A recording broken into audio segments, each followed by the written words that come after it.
আসসালামু আলাইকুম। পুরুষ কবুতর কখনো বেইমান হয় না। এটা নিয়েও একটা ভিডিও বানাইছি যে একটা বাপ পুরুষ মানে একটা বাপ কবুতর মানে একটা বাচ্চা রেখে তার মা চলে যায় তাও বাপটা মানুষ করে। তো আজকে আরেকটা জিনিস দেখাবো, পুরুষ কবুতর আসলে কখনো বেইমানি করে না, কখনোই বেইমানি করে না।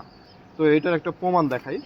প্রত্যেকটা লফটেই দেখবেন বা আমার লফটে দেখাই, আমার এখানে ৭টা মাদি আছে, মানে ৭টা নর আছে, মাত্র ২টা মাদি আছে। এই একটা মাদি, এই একটা মাদি, আর এই বাচ্চাগুলির হিসাব বাদ দিলাম, এগুলো ছোট বাচ্চা, এগুলির হিসাব বাদ।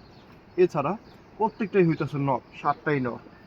তো এতে একটা জিনিস কি বুঝলাম, আমি যখন কবুতর উড়াই, কবুতর মাদি কবুতর আমার হারায় বেশি বা বাজে নিয়ে যায়, কোনো না কোনোভাবে মাদি কবুতর মিসিং হবে। বাট নর কবুতর, ও ১০ মিনিট উড়ুক, ২০ মিনিট উড়ুক বা ৫ ঘন্টা ১০ ঘন্টা উড়ুক, ও আর বাসায় ফিরত আসবেই।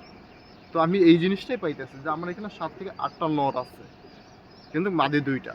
তো আপনাদের ক্ষেত্রে যে দেখবেন যে বাসার ভিতর যেইভাবেই হোক, জন্মগতভাবে নর কবুতরের সংখ্যা বেশি থাকবে, জন্মগতভাবে মাদির সংখ্যা কম থাকবে। আবার কবুতর উড়ালে দেখবেন যে মাদি হারাবে বেশি, নর হারাবে কম। আমার ক্ষেত্রেও সেম, মানে মাদি হারায় বেশি, নর টিকে যায়। তো এই হলো আর কি দশা। তো যাই হোক, আপনাদের সাথে কেমন হয়েছে বা আপনার মানে মাদির সংখ্যা বেশি কিনা একটু আমাকে জানাবেন।